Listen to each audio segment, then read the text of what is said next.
Hello student, NEET PYQ series का question number 26। The terminal voltage of the battery comma whose EMF is 10 volt and internal resistance is 1 ohm comma when connected through an external resistance 4 ohm as show in figure is.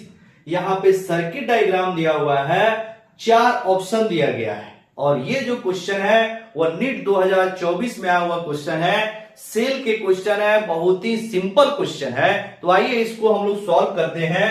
यहां लिखेंगे solution. सबसे पहले जो given है उसको लिखते हैं। तो एक्सटर्नल रेजिस्टेंस की जो वैल्यू दिया है 4 ओम है। एक्सटर्नल रेजिस्टेंस को कैपिटल आर से हम लिख रहे हैं, तो capital R is equal to 4 ohm हो जाएगा। फिर इसमें ईएमएफ की जो वैल्यू दिया हुआ है वह 10 वोल्ट दिया हुआ है, तो capital E is equal to हो जाएगा 10 वोल्ट। और इंटरनल रेजिस्टेंस की वैल्यू दिया हुआ है आपका 1 ओम, तो small r is equal to हो जाएगा 1 ओम। हमें निकालना क्या है, तो टर्मिनल वोल्टेज निकालना है। तो टर्मिनल वोल्टेज के लिए फॉर्मूला होता है V is equal to I into capital R. मतलब सर्किट में जितना करंट है उसको अगर आप एक्सटर्नल रेजिस्टेंस के साथ मल्टीप्लाई करते हैं तो आपका टर्मिनल वोल्टेज निकल जाता है। मतलब ये होता है आपका टर्मिनल वोल्टेज।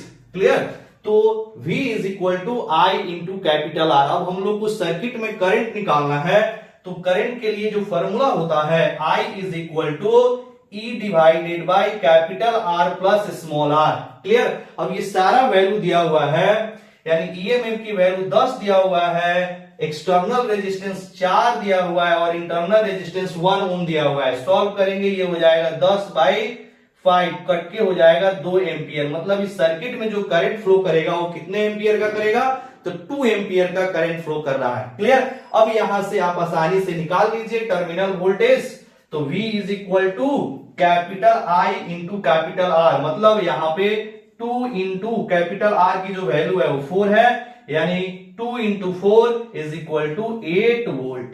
क्लियर। तो जो टर्मिनल वोल्टेज होता है वह एक्सटर्नल लोड के अक्रॉस जो वोल्टेज होता है उसी को टर्मिनल वोल्टेज बोलते हैं, जिसकी वैल्यू कितनी आ रही है, 8 वोल्ट आ रही है। यानी कौन सा ऑप्शन होगा, ऑप्शन नंबर 3। क्लियर।